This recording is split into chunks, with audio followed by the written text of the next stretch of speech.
Okay, so y'all keep saying this, and I'm gonna explain how this is a Rico case, because clearly y'all don't understand what Rico is. And I'm tired of y'all commenting that. So the quickest thing... Hey, welcome back to my channel. I make commentary on trending topics and celebrity gossip. Please subscribe. I'm really trying to get to 500 before the end of the summer. Okay, so I really wanted to talk about a little bit of an update on the Diddy trial because I keep watching different people like Armand Wiggins. He's my favorite to watch on this topic. And people keep calling into his show and are like, why is it a Rico charge? Why is it a Rico charge? Like, this should be a domestic charge. I don't think Diddy should be on trial, blah, blah. So I'm going to add some clips explaining, and then we're going to discuss it after. Okay, so y'all keep saying this, and I'm going to explain how this is a Rico case, because clearly y'all don't understand what Rico is. And I'm tired of y'all commenting that. So the quickest way I can break this down to y'all is Rico is racketeer influence corrupt organizations, right? Think of it as like organized crime. So the recipe that the government has to prove is 1, enterprise. That's any crew, company, record label, shell, LLC, formal or informal, right, that works together. 2nd, a pattern of at least 2 racketeering acts, and they both have to be committed within 10 years of each other. If you pull up Rico's official list of racketeering acts, sex trafficking and transporting someone for prostitution are both on that list. The 3rd is it has to be a connection between 1 and 2. The crimes must have been helped, financed, or directed by the enterprise. So now let me break down Diddy's case so y'all understand it a little better. The racketeering conspiracy is they say Diddy planned or agreed to run enterprises that committed crimes. They don't have to prove every act, they just have to prove that the agreement existed, right? Then there's 2 counts of sex trafficking. These are already 2 that's required for racketeering acts. Allegedly forcing or coercing somebody to travel for sex is a textbook predicate of Rico. Then there is 2 counts of transportation for prostitution. There's 2 more predicate acts right there. Moving someone across state or national lines so they can be sexually exploited is also on Rico's list. Now, why it's all falling under one Rico case is because the penalties are much larger when they're bundled together. And y'all keep saying, why are they talking about Cassie? So it's a storytelling advantage, right? It starts with victim number 1, who we all know is Cassie Ventura. It shows that the government can show the jury a pattern instead of 5 different related things. Also, they did a Rico case because of net casting, which means they can sweep in bodyguards, accountants, lawyers, other employees, anybody that helped keep that machine running, right? So basically, Rico means the feds think Diddy wasn't just messing up here or there, but he was running a whole operation. The sex trafficking and prostitution are specific crimes, and the racketeering charge says he used his people and businesses to commit them as a pattern. Hopefully that helped, because I'm tired of seeing that. Okay, so that was helpful. I also have some screenshots from ChatGPT as well as like some of the case stuff I was looking up that we're going to break down and discuss to help everyone kind of understand a little more, because I too was confused as to why this is a Rico case and why it's not just like a domestic violence or a drug case or whatever. So first off, I kind of looked up what Rico was. So the Rico Act: bribery, kidnapping, money laundering, murder, embezzlement, drug trafficking, and prostitution. So we know from everything we've been hearing that Diddy's enterprise, quote unquote, allegedly hits every one of these targets, right? Every single thing on this list he has done, he has been involved with, and people have testified to that fact, right? So why the Diddy case is Rico, not just domestic, blah, blah, blah, facing Rico. Alleged misconduct wasn't isolated domestic abuse, but part of a broader organized criminal enterprise. And what makes it a criminal enterprise is because you're hiring multiple people to help you with this stuff. You're paying them, you're giving them drugs, you're making them do illegal activities in a bribery fashion. Do you know what I'm saying? So why it applies. The prosecutors claim he operated a criminal organization referred to as the Combs Enterprise that engaged in multiple illegal acts over several years. These acts include trafficking, coercion, distribution, bribery, obstruction of justice. The alleged activity spanned from blah, blah, blah to blah, blah, blah. And he was using it for business, employees, to facilitate and conceal the crimes. While some allegations involve personal relationships, the prosecution argues that Combs' actions were systematic and involved multiple victims and accomplices. For instance, witnesses testified about freak-off parties involving drugs, coerced sexual activities. They were allegedly organized and directed by Combs, repeatedly transporting people across state lines, which elevates the matter to a federal offense. He is charged in 5 felony charges: racketeering, conspiracy, 2 counts of trafficking by force, fraud, or coercion, 2 counts of transportation to engage in prostitution. He was, and then charged with some more stuff later. Okay, yeah, so like, just so everybody knows, you can't be paying prostitutes to go to a next city to have no freak off with you. Like, prostitution is still legal. Racketeering broadly means engaging in a legal scheme or enterprise, and the charge falls under the racketeering, blah, blah, blah, blah. The indictment against Combs alleges that from 2008 to 2024, he led a racketeering conspiracy that engaged in all of these things, blah, blah, blah, blah, blah, following his arrest in September. Okay, so it's kind of repetitive, but we're getting to the point. In 2023, Cassie filed a civil lawsuit alleging she was trafficked, piled with drugs, and viciously beaten by the rapper. The lawsuit was settled the following day, but he had said that, oh, I didn't do anything, blah, blah, blah. It's like, why'd you settle it then? Because you didn't want her to release a book or actually go after you for real? Like, come on. Nobody pays $20 million if they didn't do anything, right? Let's be serious. 6 months later, the footage recorded at the hotel, which was the one of him beating her in the hallway, emerged. Shortly after that, he released a video apology. Oh, I was such a dark place, blah, blah, blah. It's like, didn't you just say all the allegations were fake just the other day? Weren't you just going on about how, oh, this needs to stop? I'm a black man and people need to stop beating on me and belittling me and saying this and that. Like, girl. Anyways, details of the freak-offs. The charges include details of alleged freak-offs described as elaborate and produced performances that Combs arranged. He arranged them. He paid for them. He had multiple people, managers, assistants, security, taking people from one place to another, like an enterprise, not just him. Prosecutors allege victims were given controlled substances during these sometimes day-long events to keep them obedient and compliant, and Combs subjected them to physical, emotional, and verbal abuse to get them to engage. The indictment also alleges Combs engaged in acts of violence, threats of financial and reputational harm, and verbal abuse. So, like,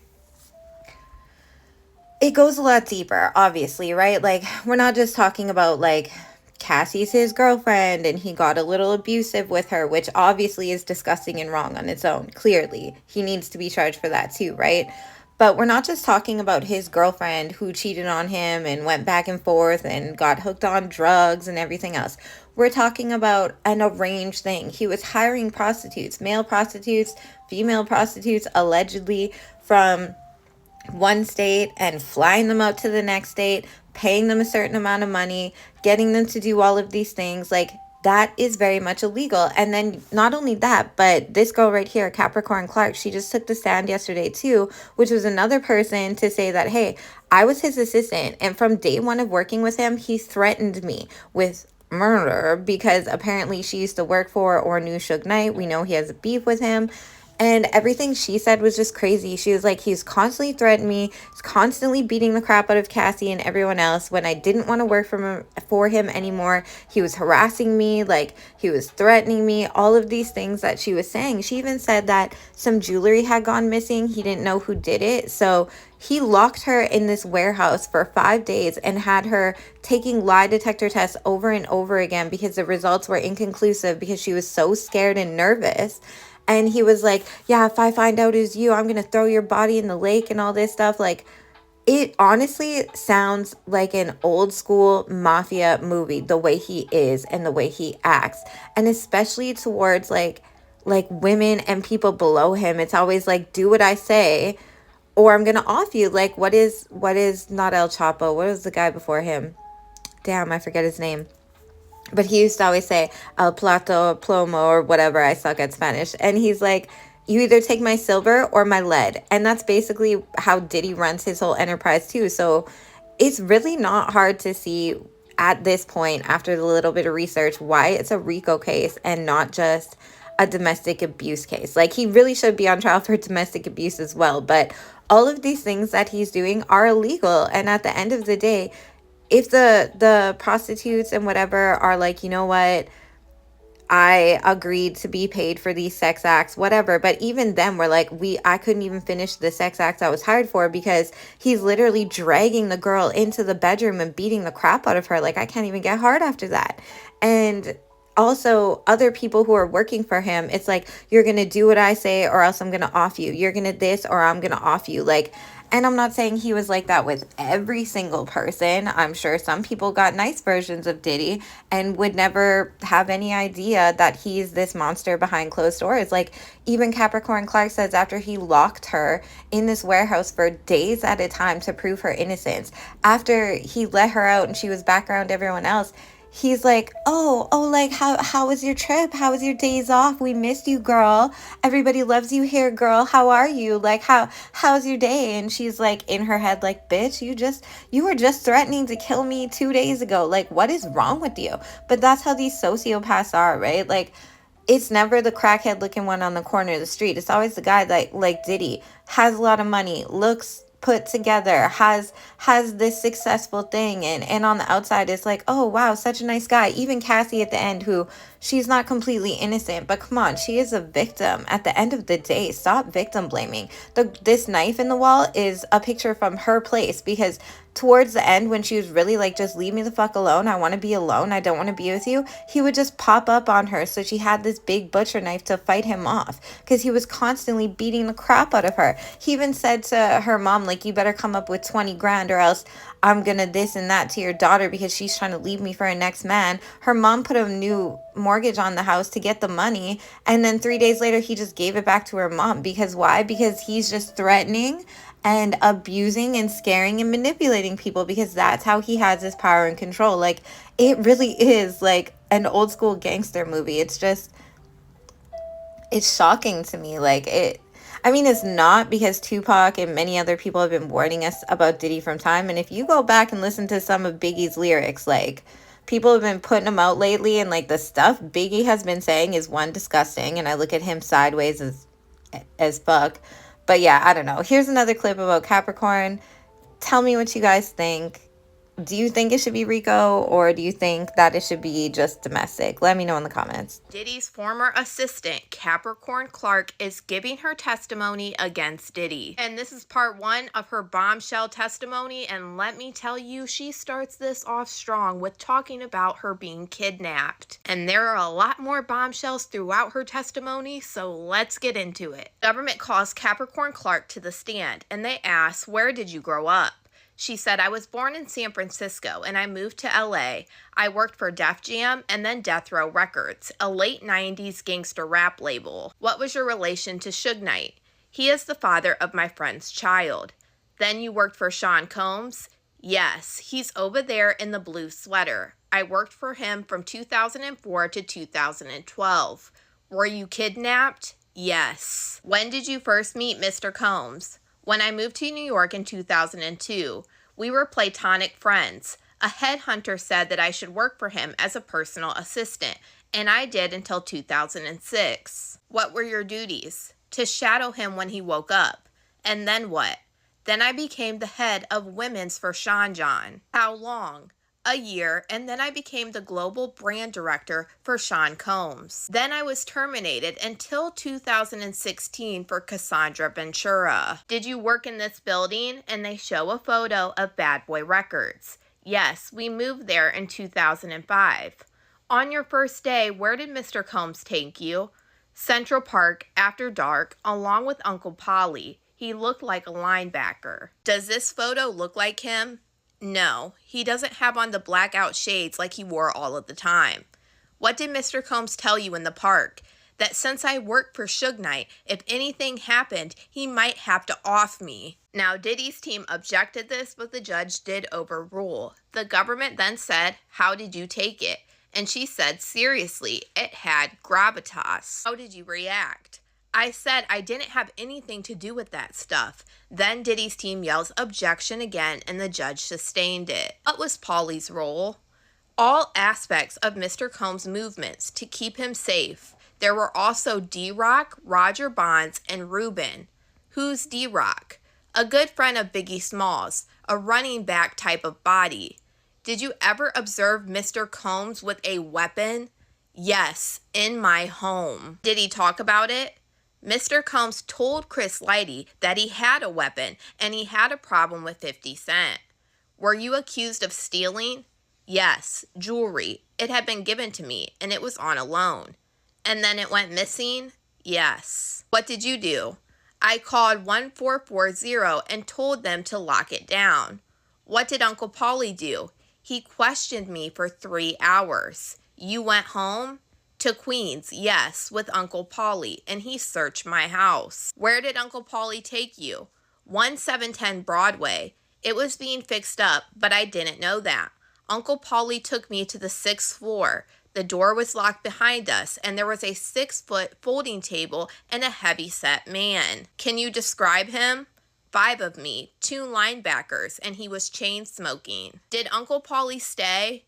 No. Intermittently, he came back.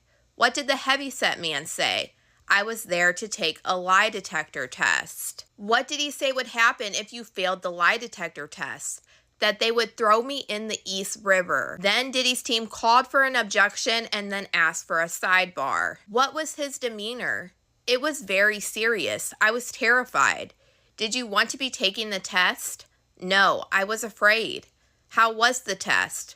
Wires were on you and they questioned you and they said, did I steal? Did he tell you the results? He said to calm down and that he couldn't get a good reading and he might have to throw me in the East River. Was anyone else in the building? Not to my knowledge. Could you leave? No. Paulie said no. What did Paulie say at the end? That he'd come back the next day to figure this out. We started again, another lie detector test in the same location all day long. Were you free to leave? No. How long did this go on for? 5 days. Did you tell anyone where you were? No. I was just trying to survive. I worked under an NDA. Diddy's lawyer then yells objection, and the judge said sustained, and the jury should disregard that last answer. The government then asked, what would you have been doing if you weren't taking this lie detector test? And she said, shadowing Mr. Combs. What happened after those 5 days? I was told that I could return to work and that Mr. Combs would see me next week. Did Mr. Combs ever discuss it with you? No. Why did you continue to work with Mr. Combs? If I left, they would have thought I stole. What were your days like? I would go from his townhouse on 74th Street to the park in the morning and then to Daddy's house studio at night. How much sleep did you get? On a good day, about 4 hours. On a bad day, 2. I got a stress condition and I was paid $55,000. Did you ever get paid overtime? No. I spoke with the head of HR and she said that I was owed $80,000. How did Mr. Combs respond? He ripped up the paper. And then she starts going into details about freak-offs with Kim Porter. But that'll be in part 2. But for this one, y'all let me know what you guys think about all this in the comments.